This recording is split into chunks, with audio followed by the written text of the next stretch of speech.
Hi Madeline, it is Wednesday and I'm filming this on my phone in my office because you gave me a lot to think about and it needs to percolate but also have immediate reaction. So I'm going to be filming this throughout the week. So your very hungry caterpillar analogy resonated a lot with me because I'm pursuing a master's degree right now. It was really hard when I first started my master's degree because I was comparing myself to all the other graduate students and I was they know something that I don't and they're also competent and smart and I'm just not. But at one of my orientation week events, I got this piece of paper. I'm gonna read part of it. It's the 10 academic survival tips from the Crunk Feminist Collective. But this is just part of the first tip. Be confident in your abilities.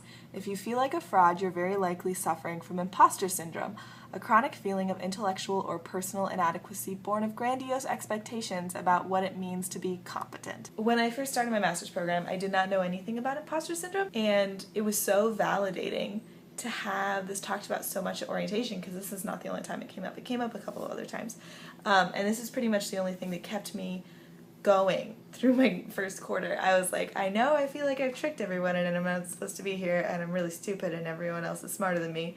But apparently that's just how you feel when you're an adult, according to the people at orientation, so yeah. So it's now Thursday evening, and I've watched your video a couple more times. I have more thoughts. I was listening to what you said about education theory, how you as teacher students, whatever that is, can only read so much education theory before there's nothing else to teach you to make you a good teacher until you actually teach. And I'm currently rereading Harry Potter and the Order of the Phoenix, and just to go 3 for 3 on Harry Potter references, Patel says something very similar where she says so the first time we do the spells will be in our exams, and Umbridge is as long as you know the theory well enough, this shouldn't be a problem. All of the students are just well, that's totally bullshit. That doesn't make any sense. That's good. I feel we've well established that theory cannot get you everywhere, and now it's confirmed by J.K. Rowling. When you use starstruck when you talked about teachers, that really stuck out to me. So you might not know about this about me. I don't invoke John Green quotes often or very lightly. It's not something I like to do very much, but I feel when we feel there's some sort of separation between us and any kind of person,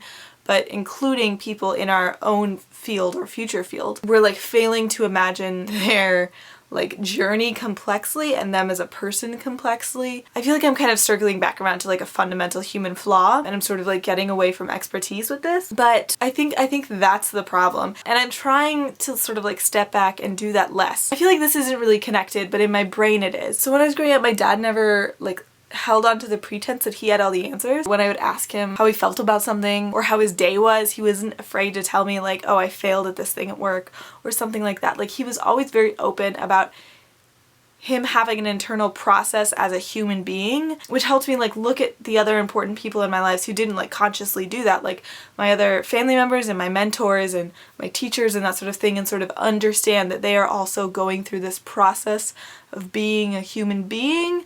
I'm getting a little bit off of expertise here. Okay, I just spent 15 minutes trying to get the weird shadows on my face and now I can't see anything. Hi Madeline! So I'm coming off 10 hours trying to write an essay that I should have written several weeks ago, so I'm a little worse for wear, but I'm gonna try and wrap this up. I'm not sure how I feel about the process format that I chose this week. I hope it wasn't too painful. It went to an interesting place. I wasn't really expecting it to go. I've been trying to think if I have any final thoughts on what we've been talking about, and I don't think I do. I'm just gonna leave that ball in your court and we'll see where it goes.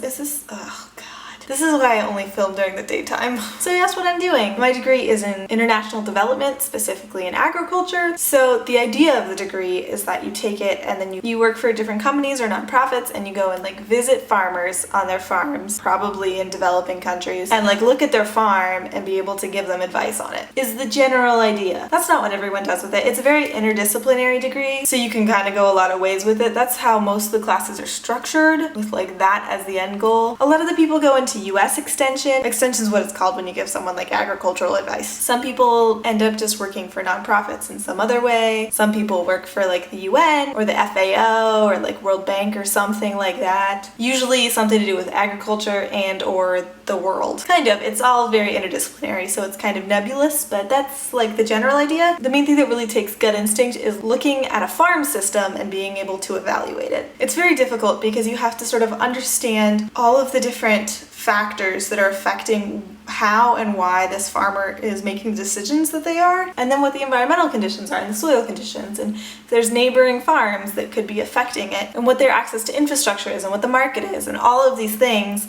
that factor into how a farmer should make decisions to optimize their farm. It's kind of complicated, and I don't really know how to do it. It's not really something you can just book learn. I really like Little Shop of Horrors. I know probably all of the songs. I remember I first saw it Broadway across America and I was like 6, and I've seen it on stage many times. I would highly recommend the movie version, however. Thanks so much for listening to me ramble all of this week. I really appreciate it. I hope that you are having a very good Saturday, Sunday, Monday, or Tuesday, and I will see you soon. Lindy Hop will be coming.